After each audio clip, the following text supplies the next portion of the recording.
Good afternoon दोस्तों। तो चलिए शुरू करते हैं हिंदी साहित्य के प्रश्न उत्तर।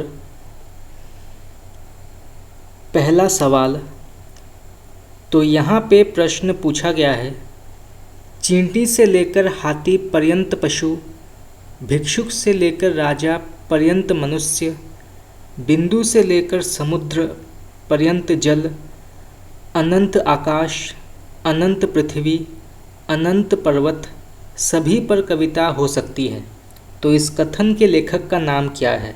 अत्यंत ही प्रसिद्ध कथन है, कई प्रतियोगी परीक्षाओं में ये कथन पूछा गया है, तो इसके बारे में जानना आवश्यक है।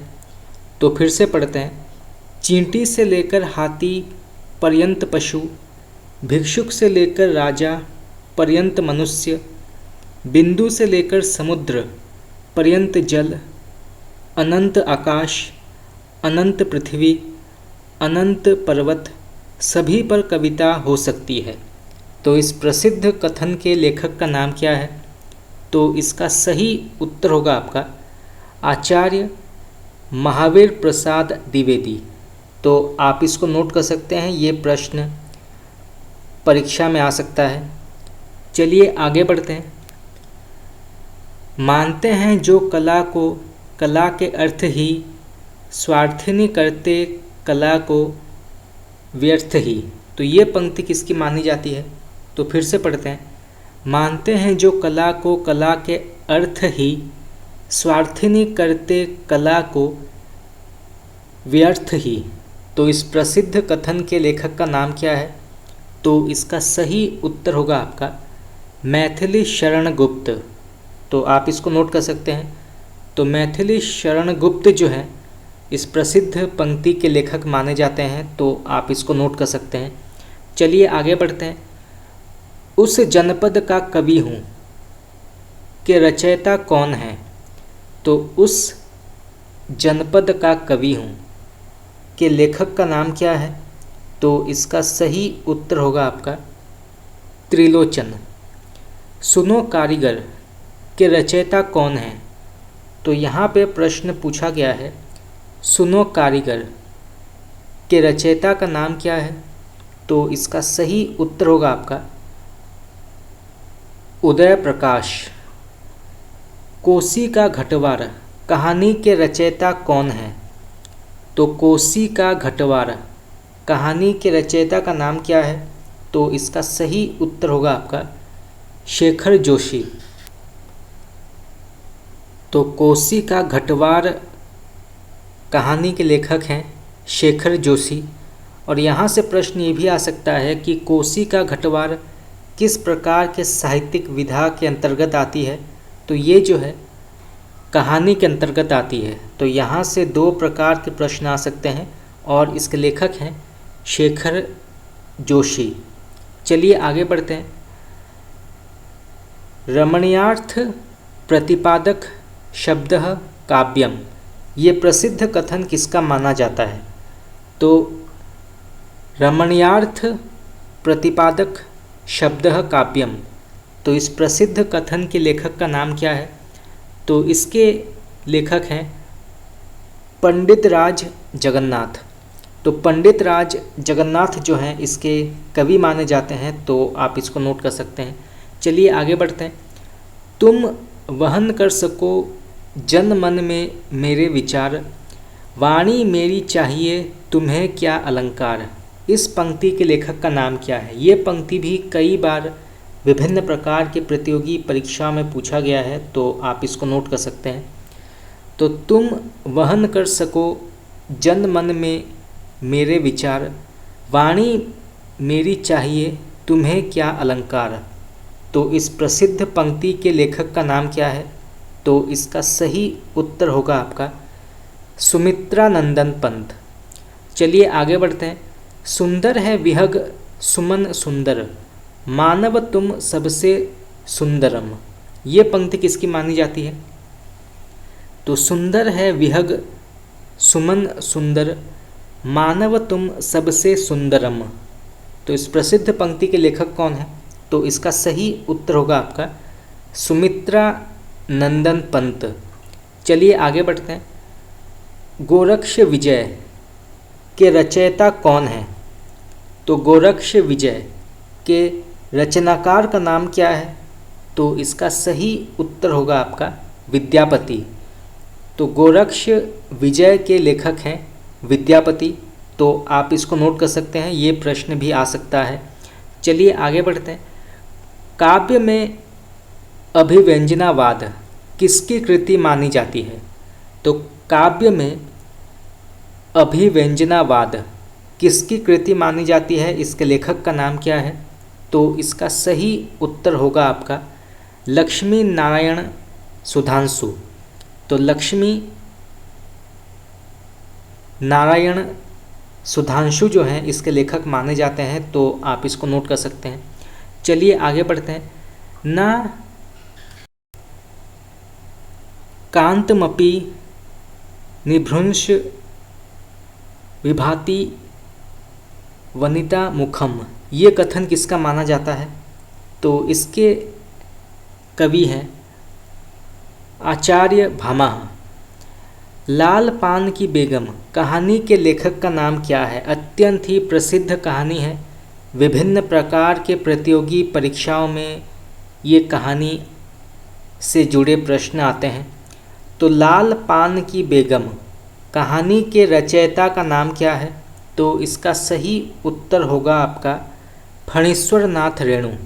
और यहाँ से प्रश्न ये भी आ सकता है कि लाल पान की बेगम ये किस प्रकार के साहित्यिक विधा के अंतर्गत आती है? तो ये जो है कहानी विधा के अंतर्गत आती है। चलिए आगे बढ़ते हैं। वर्ण रत्नाकर के लेखक का नाम क्या है? तो वर्ण रत्नाकर के लेखक का नाम क्या है? तो इसके लेखक हैं ज्योतिश्वर ठाकुर। एक दुनिया समानांतर के रचयिता कौन है? तो एक दुनिया समानांतर के लेखक का नाम क्या है? तो इसके लेखक हैं राजेंद्र यादव। भस्मांकुर नामक रचना किसकी है? ये प्रश्न भी कई बार पूछा गया है, तो आप इसको नोट कर सकते हैं। तो भस्मांकुर नामक रचना किसकी मानी जाती है? तो इसका सही उत्तर होगा आपका नागार्जुन। सबसे बड़ा आदमी नामक एकांकी के रचयिता कौन है? तो सबसे बड़ा आदमी नामक एकांकी के लेखक का नाम क्या है? तो इसके लेखक हैं भगवती चरण वर्मा। और यहाँ से प्रश्न ये भी आ सकता है कि सबसे बड़ा आदमी किस प्रकार के साहित्यिक विधा के अंतर्गत आती है? तो ये जो है एकांकी के अंतर्गत आती है। तो यहाँ से दो प्रकार के प्रश्न आ सकते हैं। चलिए आगे बढ़ते हैं। भूषण का कौन सा ग्रंथ इनमें रीति ग्रंथ है? तो भूषण का कौन सा ग्रंथ इनमें से एक रीति ग्रंथ के अंतर्गत आता है? तो इसका सही उत्तर होगा आपका शिवराज भूषण। तो शिवराज भूषण जो है ये भूषण का रीति ग्रंथ माना जाता है। तो आप इसको नोट कर सकते हैं, यहाँ से प्रश्न आ सकता है। चलिए आगे बढ़ते हैं। देश में जैसा इनका नाम गूंजा वैसे फिर आगे चलकर किसी और कवि का नहीं। शुक्ल का यह कथन किस प्रसिद्ध कवि के लिए आया है? तो फिर से पढ़ते हैं। देश में जैसा इनका नाम गूंजा वैसा फिर आगे चलकर किसी और कवि का नहीं। तो शुक्ल का ये कथन किस प्रसिद्ध कवि के लिए आया है? तो इसका सही उत्तर होगा आपका ऑप्शन नंबर सी, पद्माकर। तो आपका सी ऑप्शन यहाँ पे सही है, आप इसको नोट कर सकते हैं। चलिए आगे बढ़ते हैं। बतरस लालच लाल की मुरली धरी लुकाए, सोह करे भौहुन हंस, देने कहे नटी जाए में कौन सा रस है? तो फिर से पढ़ते हैं। बतरस लालच लाल की मुरली धरी लुकाए, सौह करे भौहनु हंस, देने कहे नटी जाए। तो इसके अंतर्गत कौन सा रस आता है? तो इसका सही उत्तर होगा आपका ऑप्शन नंबर बी, श्रृंगार रस। तो आपका बी ऑप्शन यहाँ पे सही है, आप इसको नोट कर सकते हैं। चलिए आगे बढ़ते हैं। रीतिकाल की सनक इनमें इतनी अधिक थी कि उन्हें यमुना लहरी नामक देवस्तुति में भी नवरस और षड ऋतु सुझाई पड़ी। शुक्ल ने ऐसा किसके लिए कहा है? तो फिर से पढ़ते हैं। रीतिकाल की सनक इनमें इतनी अधिक थी कि उन्हें यमुना लहरी नामक देवस्तुति में भी नवरस और षड ऋतु सुझाई पड़ी। तो शुक्ल ने ऐसा किसके लिए कहा है? तो इसका सही उत्तर होगा आपका ऑप्शन नंबर ए, ग्वाल कवि। तो आपका ए ऑप्शन यहाँ पे सही है, ग्वाल कवि जो हैं इसके लेखक हैं। तो रीतिकाल की सनक इनमें इतनी अधिक थी कि उन्हें यमुना लहरी नामक देवस्तुति में भी नवरस और षड ऋतु सुझाई पड़ी। चलिए आगे बढ़ते हैं। भाषा की समास शक्ति और कल्पना की समाहार शक्ति का सर्वाधिक उपयोग इनमें से किस कवि ने किया है? ये प्रश्न भी कई बार पूछा गया है, तो आप इसको नोट कर सकते हैं। तो फिर से पढ़ते हैं। भाषा की समास शक्ति और कल्पना की समाहार शक्ति का सर्वाधिक उपयोग इनमें से किस कवि ने किया है? तो इसका सही उत्तर होगा आपका ऑप्शन नंबर सी, बिहारी। तो आपका सी ऑप्शन यहाँ पे सही है, आप इसको नोट कर सकते हैं। चलिए आगे बढ़ते हैं। यदि हम आचार्यत्व कवित्व दोनों के एक अनूठे संयोग की दृष्टि से विचार करते हैं तो मतीराम, श्रीपति और दास से ये कुछ 20 ही ठहरते हैं। शुक्ल का ये कथन रीतिकाल के किस आचार्य कवि के लिए आया है? तो फिर से पढ़ते हैं। यदि हम आचार्यत्व कवित्व दोनों के एक अनूठे संयोग की दृष्टि से विचार करते हैं तो मतीराम, श्रीपति और दास से ये कुछ 20 ही ठहरते हैं। तो शुक्ल का ये कथन रीतिकाल के किस आचार्य कवि के लिए है? उनका नाम क्या है? तो इसका सही उत्तर होगा आपका option number D, Pratap Shahi. तो आपका डी ऑप्शन यहाँ पे सही है, आप इसको नोट कर सकते हैं। चलिए आगे बढ़ते हैं। इनमें से सर्वाधिक टीकाएँ किस पुस्तक पर उपलब्ध होती है? तो इनमें से सर्वाधिक टीकाएँ किस पुस्तक पर उपलब्ध होती है, उसका नाम क्या है? तो इसका सही उत्तर होगा आपका option number A, Bihari Satsai. तो आपका ए ऑप्शन यहाँ पे सही है, आप इसको नोट कर सकते हैं। चलिए आगे बढ़ते हैं। द्विजदेव को अंतिम रीतिमुक्त कवि कौन मानते हैं? तो द्विजदेव को अंतिम रीतिमुक्त कवि कौन मानते हैं, उनका नाम क्या है? तो इसका सही उत्तर होगा आपका option number A, doctor Bachchan Singh. तो आपका ए ऑप्शन यहाँ पे सही है, आप इसको नोट कर सकते हैं। चलिए आगे बढ़ते हैं। यहाँ पे प्रश्न पूछा गया है, जहांगीर जस चंद्रिका के रचयिता कवि का नाम क्या है? तो जहांगीर जस चंद्रिका के रचयिता कवि का नाम क्या है? तो इसका सही उत्तर होगा आपका ऑप्शन नंबर सी, केशवदास। तो आपका सी ऑप्शन यहाँ पे सही है। तो केशवदास जो हैं इसके लेखक माने जाते हैं। चलिए आगे बढ़ते हैं। सर्व 16 प्रकाश किसकी रचना मानी जाती है?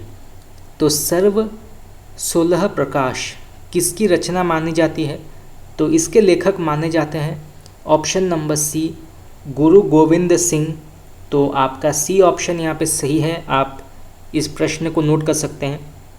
ये प्रश्न भी कई बार पूछा गया है। चलिए आगे बढ़ते हैं। लक्षण ग्रंथकारों की परंपरा में अंतिम प्रसिद्ध कवि कौन माने जाते हैं? तो लक्षण ग्रंथकारों की परंपरा में अंतिम प्रसिद्ध कवि कौन माने जाते हैं, उनका नाम क्या है? तो इसका सही उत्तर होगा आपका ऑप्शन नंबर बी, पद्माकर। तो आपका बी ऑप्शन यहाँ पे सही है, पद्माकर। सुधा निधि के रचयिता कौन है? ये प्रश्न भी कई बार पूछा गया है, तो इसे भी जानना आवश्यक है। तो सुधा निधि के लेखक का नाम क्या है या इसके रचनाकार का नाम क्या है? तो इसका सही उत्तर होगा आपका ऑप्शन नंबर बी, तोस। तो आपका बी ऑप्शन यहाँ पे सही है। इश्क लता के रचनाकार का नाम बताइए। तो इश्क लता के लेखक का नाम क्या है या इसके रचनाकार का नाम क्या है? तो इसका सही उत्तर होगा आपका ऑप्शन नंबर डी, घनानंद। तो आपका डी ऑप्शन यहाँ पे सही है, घनानंद। चलिए आगे बढ़ते हैं। अलंकार दर्पण के रचयिता कौन है? तो अलंकार दर्पण के रचयिता या इसके लेखक का नाम क्या है? तो इसका सही उत्तर होगा आपका ऑप्शन नंबर बी, महाराजा राम सिंह। तो आपका बी ऑप्शन यहाँ पे सही है। तो अलंकार दर्पण के लेखक हैं महाराजा राम सिंह। तो आप इसको नोट कर सकते हैं। चलिए आगे बढ़ते हैं। पद्माकर के द्वारा रचित पद्माभरण का वर्ण्य विषय क्या है? तो पद्माकर के द्वारा रचित पद्माभरण का वर्ण्य विषय क्या है? तो इसका सही उत्तर होगा आपका ऑप्शन नंबर डी, अलंकार निरूपण। तो आपका डी ऑप्शन यहाँ पे सही है। तो अलंकार निरूपण जो है ये पद्माकर के द्वारा रचित पद्माभरण का वर्ण्य विषय माना जाता है। चलिए आगे बढ़ते हैं। काव्य मंजरी के रचयिता कौन हैं? तो काव्य मंजरी के रचयिता या इसके लेखक का नाम क्या है? तो इसका सही उत्तर होगा आपका ऑप्शन नंबर बी, पदुमन दास। तो आपका बी ऑप्शन यहाँ पे सही है, पदुमन दास।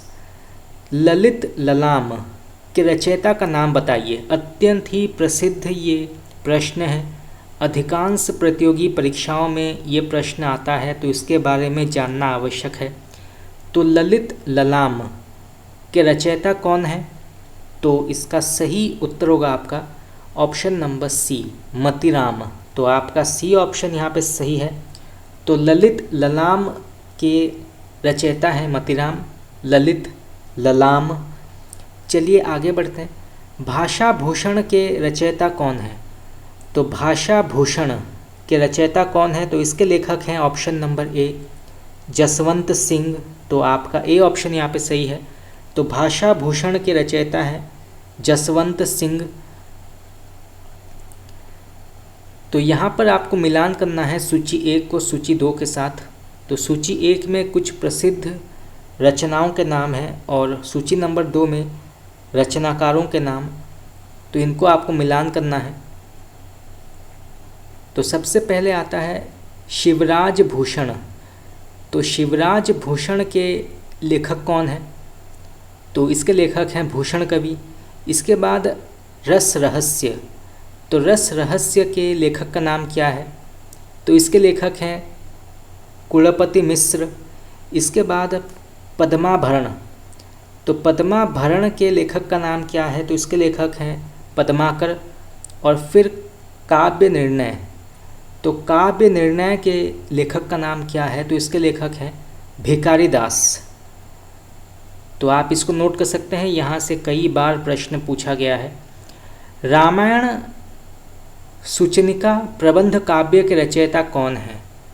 तो रामायण सूचनिका प्रबंध काव्य के रचयिता कौन है, उनका नाम क्या है?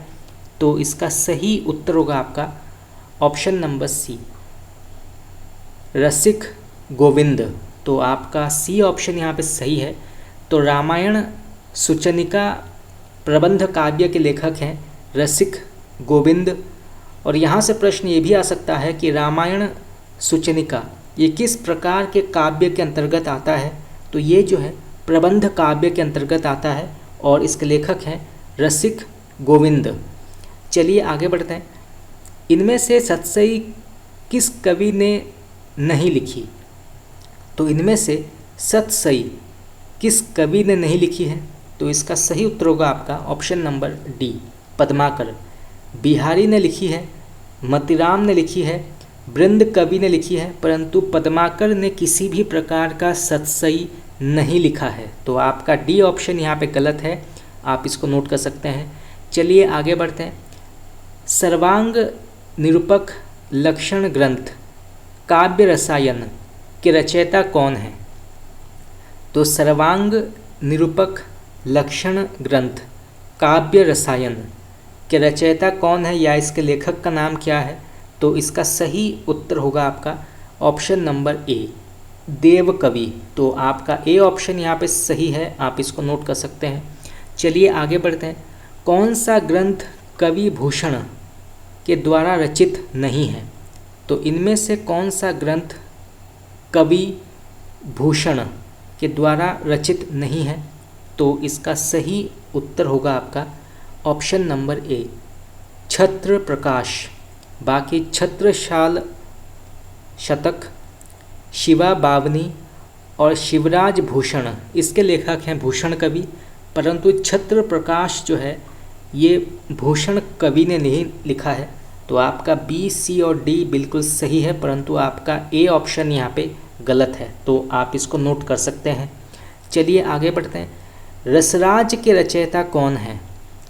तो रसराज के रचयिता का नाम क्या है या इसके रचनाकार का नाम क्या है? तो इसका सही उत्तर होगा आपका ऑप्शन नंबर बी, मतीराम। तो आपका बी ऑप्शन यहाँ पे सही है, आप इसको नोट कर सकते हैं। देवमाया प्रपंच नाटक के रचयिता कवि कौन है? तो देवमाया प्रपंच नाटक के लेखक या इसके रचनाकार का नाम क्या है? तो इसका सही उत्तर होगा आपका ऑप्शन नंबर बी, देव। तो आपका बी ऑप्शन यहाँ पे सही है। चलिए आगे बढ़ते हैं। तुलसी दर्शन मीमांसा के लेखक का नाम क्या है? तो तुलसी दर्शन मीमांसा के रचनाकार या इसके लेखक का नाम क्या है? तो इसका सही उत्तर होगा आपका डॉक्टर उदय भानु सिंह। तुलसी भूषण नामक रीतिग्रंथ के रचयिता कौन है? तो तुलसी भूषण नामक रीतिग्रंथ के रचयिता या इसके रचनाकार का नाम क्या है? तो इसके लेखक हैं रसरूप। कठिन गद्य का प्रेत किसे कहा जाता है? ये प्रश्न भी कई बार पूछा गया है, तो आप इसको नोट कर सकते हैं। तो कठिन गद्य का प्रेत किसे कहा जाता है? तो ये कहा जाता है सच्चिदानंद हीरानंद वासनायन अज्ञेय को। तो अज्ञेय को कठिन गद्य का प्रेत कहा जाता है। तो आप इसको नोट कर सकते हैं और आप मुझे कमेंट करके ये बता सकते हैं कि कठिन काव्य का प्रेत किसे कहा जाता है। हम कई बार ये प्रश्न पढ़ चुके हैं, तो आपको अवश्य ही उत्तर आता होगा। तो कठिन काव्य का प्रेत ये किस कवि को कहा जाता है? चलिए आगे बढ़ते हैं। यहाँ पे प्रश्न पूछा गया है, कृषक क्रंदन काव्य कृति के रचयिता कौन है? तो कृषक क्रंदन काव्य कृति के रचयिता कौन है या इसके लेखक का नाम क्या है? तो इसका सही उत्तर होगा आपका गया प्रसाद शुक्ल स्नेही। तो कृषक क्रंदन के लेखक हैं गया प्रसाद शुक्ल स्नेही। तो आप इसको नोट कर सकते हैं। चलिए आगे बढ़ते हैं। वेदने तू भी भली बनी पाई मैंने आज तुझी में अपनी चाह घनी। तो ये पंक्ति किसकी मानी जाती है? तो फिर से पढ़ते हैं। वेदने तू भी भली बानी पाई मैंने आज तुझी में अपनी चाह घनी। तो इस प्रसिद्ध पंक्ति के लेखक का नाम क्या है? तो इसका सही उत्तर होगा आपका मैथिली शरण गुप्त। तो आप इसको नोट कर सकते हैं। तो वेदने तू भी भली बनी पाई मैंने आज तुझी में अपनी चाह घनी, इसके लेखक हैं मैथिली शरण गुप्त। चलिए आगे बढ़ते हैं। मैथिली शरण गुप्त की पहली कविता कौन सी मानी जाती है? तो मैथिली शरण गुप्त कि पहली कविता कौन सी मानी जाती है, उसका नाम क्या है, तो इसका सही उत्तर होगा आपका हेमंत। तेत्रा के दो वीर किसकी काव्य कृति मानी जाती है, तो त्रेता के दो वीर किसकी काव्य कृति मानी जाती है, तो इसका सही उत्तर होगा आपका श्याम नारायण पांडेय। तो श्याम नारायण पांडेय जो हैं ये त्रेता के दो वीर काव्य कृति के लेखक माने जाते हैं। चलिए आगे बढ़ते हैं। सांध्य काकली के रचयिता कौन है, ये प्रश्न भी कई बार पूछा गया है, तो आप इसको नोट कर सकते हैं। तो सांध्य काकली के लेखक या इसके रचयिता का नाम क्या है, तो इसका सही उत्तर होगा आपका सूर्यकांत त्रिपाठी निराला। तो निराला जो हैं वो सांध्य काकली के रचनाकार माने जाते हैं, तो आप इसको नोट कर सकते हैं। चलिए आगे बढ़ते हैं। शैशव के सुंदर प्रभात का मैंने नव विकास देखा, यौवन की मादक लाली में यौवन का उल्लास देखा। ये पंक्ति किसकी मानी जाती है, अत्यंत ही प्रसिद्ध पंक्ति है। तो फिर से पढ़ते हैं। शैशव के सुंदर प्रभात का मैंने नव विकास देखा, यौवन की मादक लाली में यौवन का उल्लास देखा। तो इस प्रसिद्ध पंक्ति के लेखक या लेखिका का नाम क्या है, तो इसका सही उत्तर होगा आपका सुभद्रा कुमारी चौहान। तो दोस्तों इसी के साथ हमारा आज का महत्वपूर्ण 50 हिंदी साहित्य के प्रश्न उत्तर का क्लास यहाँ पे समाप्त हुआ। तो आज के लिए इतना ही। अगर आप लोगों को मेरा क्लास अच्छा लगा तो आप मुझे कमेंट करके बता सकते हैं। आपका बहुत बहुत धन्यवाद।